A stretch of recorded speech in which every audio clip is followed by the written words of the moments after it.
प्रधानमंत्री नरेंद्र मोदी ने रविवार को देशवासियों से अपील की कि पश्चिम एशिया में जारी भीषण संघर्ष के बीच उत्पन्न हो रही चुनौतियों का सामना करने के लिए सभी एकजुट रहे। उन्होंने इस मुद्दे पर राजनीति करने वालों को भी चेतावनी देते हुए कहा कि ऐसे संवेदनशील समय में स्वार्थपूर्ण राजनीति के लिए कोई जगह नहीं है। उन्होंने कहा कि हमारे आसपास के क्षेत्र में पिछले 1 महीने से गंभीर युद्ध जैसी स्थिति बनी हुई है, जो निश्चित रूप से चिंताजनक है। मन की बात के माध्यम से उन्होंने एक बार फिर नागरिकों से आग्रह किया कि इस कठिन दौर में एकजुटता ही सबसे बड़ी ताकत है। प्रधानमंत्री ने स्पष्ट किया कि इस संकट को राजनीतिक रंग देने से बचना चाहिए, क्योंकि यह 140 करोड़ भारतीयों के हितों से जुड़ा हुआ है।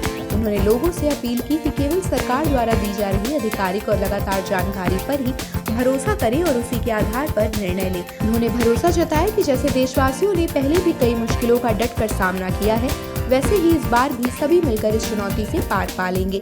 पश्चिम एशिया में रह रहे भारतीयों का जिक्र करते हुए उन्होंने खाड़ी देशों का आभार व्यक्त किया, जो वहां रह रहे 1 करोड़ से अधिक भारतीयों को हर संभव सहायता प्रदान कर रहे हैं। उन्होंने ये भी बताया कि जिस क्षेत्र में यह संघर्ष चल रहा है वह भारत की ऊर्जा जरूरतों का एक महत्वपूर्ण केंद्र है। इसी कारण पेट्रोल और डीजल को लेकर वैश्विक स्तर पर दबाव और संकट की स्थिति बन रही है। प्रधानमंत्री ने कहा कि मार्च का महीना विश्व स्तर पर अस्थिरता भरा रहा है। उन्होंने याद दिलाया कि कोरोना महामारी के कारण दुनिया लंबे समय तक कठिनाइयों से जूझती रही।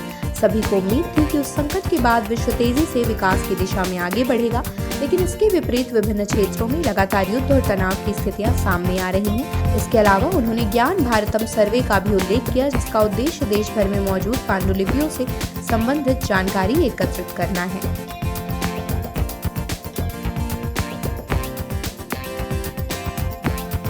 आप देख रहे हैं सौगंध टीवी, सौगंध वतन की।